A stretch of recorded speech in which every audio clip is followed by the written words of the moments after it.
You ask Tiger to solve. This deals with linear equations with one unknown. The final result is v equals 49. Let's solve it step by step. Swap sides. Group all constants on the right side of the equation. Subtract 201 from both sides. Group like terms.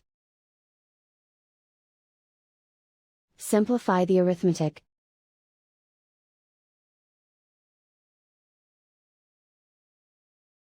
Convert the v into a positive number. Multiply both sides by -1. Remove the ones. Simplify the arithmetic.